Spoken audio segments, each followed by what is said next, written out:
Kondanna comeback ఇచ్చాడా లేదా? మిమ్మల్ని ఎమోషనలైజ్ చేయడానికి వచ్చా. కింగ్డమ్ మూవీ విషయానికి వస్తే నాకు ఓకే యావరేజ్ అనిపించింది. అంటే లైక్ చూడొచ్చు ఒకసారి, మరీ అంత వరస్ట్ లేదు, మరీ అంత తోపుతురం లేదు, ఓకే ఓకే. నాకు లాస్ట్లో క్లైమాక్స్ చూసేసరికి సలార్ మూవీ క్లైమాక్స్ గుర్తొచ్చింది.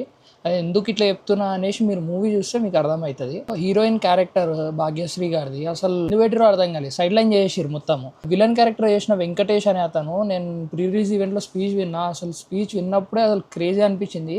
చాలా బాగా యూటిలైజ్ చేసుకుంటూ స్టేజ్ని. నాకు తెలియక అడుగుతా, మూవీలో హీరో సత్యదేవా లేకపోతే విజయ్ దేవరకొండనా? బ్యాక్గ్రౌండ్ మ్యూజిక్ వచ్చేసరికి మన బక్కోడి క్యాపబిలిటీకి తగ్గట్టు మ్యూజిక్ ఇవ్వలే అని నేను అనుకుంటున్నా. అంటే బాగుంది మ్యూజిక్, ఒక రకంగా అదే హై ఇచ్చింది మూవీకి, బట్ ఇంకా బాగా చేయొచ్చు కొన్ని సీన్స్లో అనేసి నేను అనుకుంటున్నాను. కొన్ని కాదు, బేసిక్గా కొన్ని సీన్స్లో మాత్రం బాగుంది మ్యూజిక్, చాలా సీన్స్లో రొటీన్ మ్యూజిక్లా అనిపించింది. ఎక్స్పెక్ట్ చేసినట్టయితే లేదు అనిపిస్తుంది మూవీ. నేను చాలా ఎక్స్పెక్ట్ చేసిన, కింగ్డమ్ అంటే ఒక type of lot of violence expect చేసిన. సో ఈ మూవీకి నేను ఇచ్చే రేటింగ్ వచ్చేసి 2.7.